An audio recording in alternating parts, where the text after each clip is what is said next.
हैं तो क्या ख्याल आता है? शायद छोटा तिब्बत, है ना? मतलब एक ऐसी जगह जो पूरी तरह से बौद्ध हो। लेकिन सच कहूं तो ये सिर्फ आधी कहानी है। असलियत में लद्दाख की कहानी कहीं ज्यादा गहरी और जटिल है। ये कहानी है सदियों पुराने सांस्कृतिक मेलजोल की। तो चलिए आज इसी कहानी की परतों को एक एक करके खोलते हैं। जरा इस तस्वीर को देखिए। ये मस्जिद और ये गांव सदियों तक ये दुनिया की सबसे शांतिपूर्ण जगहों में से एक हुआ करते थे। यहाँ के लोग मिलजुल कर रहते थे।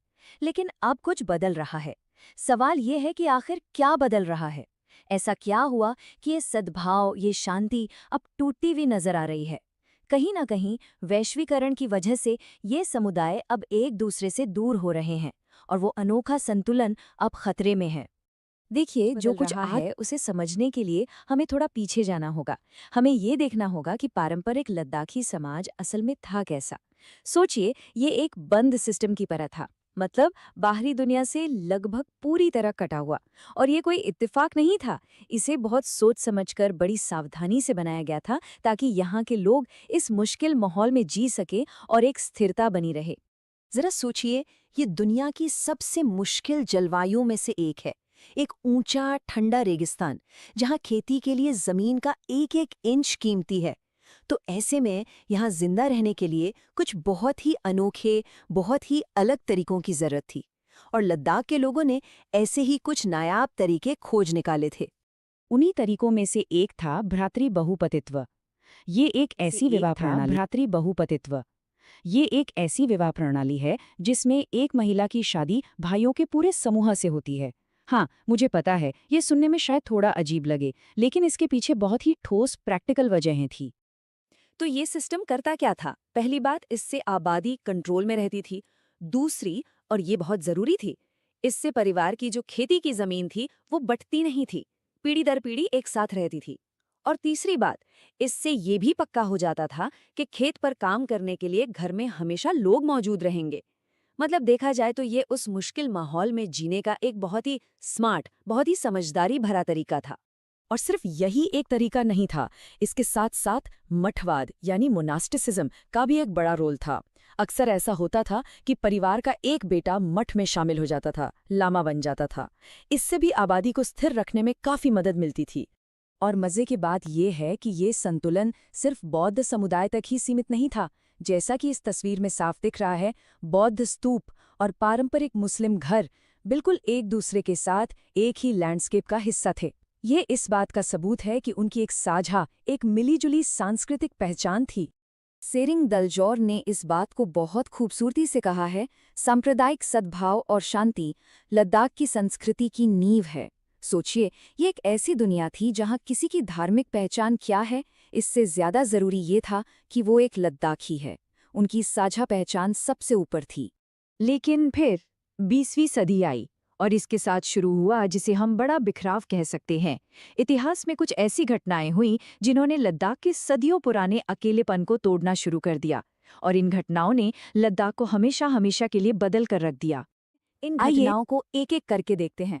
1947 में जम्मू और कश्मीर का भारत में विलय हुआ, जिससे नए कानून और नए इदारे आए।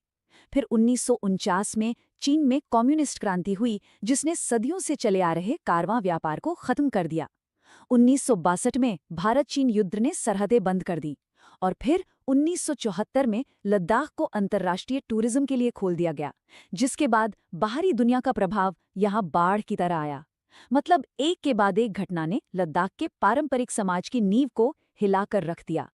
और इस बिखराव का सीधा असर लद्दाख के सामाजिक ताने बाने पर पड़ा। जो पहचान कभी एक थी, एक साझा लद्दाखी पहचान, वो अब धीरे धीरे अलग अलग धार्मिक पहचानों में बंटने लगी। पुराने लेह शहर की गलियों में आज भी आप उस शांतिपूर्ण सह अस्तित्व की कहानी देख सकते हैं। यहाँ की वास्तुकला, यहाँ के घर सब गवाह हैं। मुस्लिम परिवारों के घर बौद्ध स्तूपों से बिल्कुल सटे हुए हैं। कश्मीरी और लद्दाखी स्टाइल का एक बहुत ही खूबसूरत मेलजोल दिखाई देता है। लेकिन आज की तस्वीर कुछ और ही कहानी बयां करती है। इन ढहते हुए स्तूपों को देखिए, ये सिर्फ पत्थर नहीं है, ये उस साझा विरासत का प्रतीक है जो अब बिखर रही है। ये उस सांस्कृतिक अलगाव और उस नुकसान की निशानी है जो वहाँ हो रहा है। और जानते हैं, ये बदलाव सिर्फ बड़ी बड़ी बातों में नहीं बल्कि रोजमर्रा की जिंदगी में नजर आते हैं। सोचिए, एक जमाना था जब लोसर और ईद जैसे त्योहार सब मिलकर मनाते थे, और अब सब अलग अलग मनाते हैं। पहले एक ही बर्तन में खाना पकता था, अब हलाल जैसे प्रतिबंध आ गए हैं। जो खास पहनावा गोश्त था जो सब पहनते थे, उसकी जगह अब अलग अलग पहनावे आ गए हैं। और इंटरमैरिज यानी अलग अलग समुदायों में शादी तो अब बहुत ही कम हो गई है। तो सवाल उठता है कि इन सब बदलावों के पीछे आखिर वजह क्या है। इसका जवाब हमें उन नई ग्लोबल ताकतों में मिलता है जो आज लद्दाखी समाज को एक नया आकार दे रही हैं। आज के ज़माने में ग्लोबल कनेक्टिविटी ने दुनिया को बहुत छोटा कर दिया है। सोचिए, जो धार्मिक केंद्र जैसे कि ईरान या तिब्बत, जहां पहुंचने में पहले महीनों लग जाते थे, एक थका देने वाला सफर करना पड़ता था, अब वहां बस एक फ्लाइट से पहुंचा जा सकता है। ये चार्ट इस बदलाव को बहुत साफ तरीके से दिखाता है। जरा देखिए, 1970 के दशक में अगर किसी को धार्मिक पढ़ाई के लिए लद्दाख से मिडल ईस्ट जाना होता था तो उसे 1 महीने से भी ज्यादा का वक्त लगता था, और 1990 के दशक आते आते यही सफर 1 दिन से भी कम का हो गया था। कितना बड़ा फर्क है। और इस आसान कनेक्टिविटी का नतीजा क्या हुआ? दुनिया भर में फैले धार्मिक नेटवर्क मजबूत हो गए। इमाम खुमैनी मेमोरियल ट्रस्ट जैसे नए संगठन बने। टीवी और इंटरनेट के जरिए जो ज्यादा रूढ़िवादी धार्मिक शिक्षाएं हैं वो अब गांव-गांव तक आसानी से पहुंचने लगीं, और इसका सीधा असर वहां की लोकल परंपराओं पर पड़ रहा है। इस बदलाव का शायद सबसे दर्दनाक उदाहरण है शुक्पा वांगचन, यानी ये पवित्र जुनिपर का पेड़।